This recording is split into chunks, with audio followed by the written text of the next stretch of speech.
Prepare అయ్యి రా, నువ్వు ఎక్కడికి రమ్మంటే అక్కడికి వస్తాం.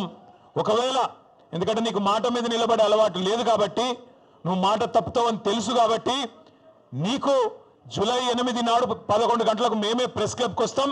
ప్రెస్ మిత్రుల సాక్షిగా ఒక న్యూట్రల్ వెన్యూ మీద రాష్ట్రంలో మీడియా సాక్షిగా, రాష్ట్ర ప్రజల సాక్షిగా ఎవరేం చేసినరో రాష్ట్ర రైతాంగానికి, రాష్ట్రంలోని యువతకు 10 ఏళ్ల కేసీఆర్ ప్రభుత్వం ఏం చేసిందో, 18 నెలల నీ ప్రభుత్వం ఏం చేసిందో తేల్చుకుందాం రమ్మని ముఖ్యమంత్రి గారు సవాల్ విసిరితే స్వీకరించి నేను వస్తా అని చెప్పిన.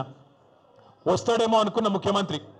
పోనీ ముఖ్యమంత్రి రాకపోతే ఆయన తరపున ఒక బాధ్యత గల్ల ఉప ముఖ్యమంత్రినో, ఒక వ్యవసాయ మంత్రినో, లేదా మరొక మంత్రినో పంపుతారేమో అనుకున్నా. కానీ ఇవాళ తేలిపోయింది, రేవంత్ రెడ్డికి రచ్చ చేయడం వచ్చు తప్ప చర్చ చేయడం రాదు అనేది మాత్రం ఖరాఖండిగా తేలిపోయింది.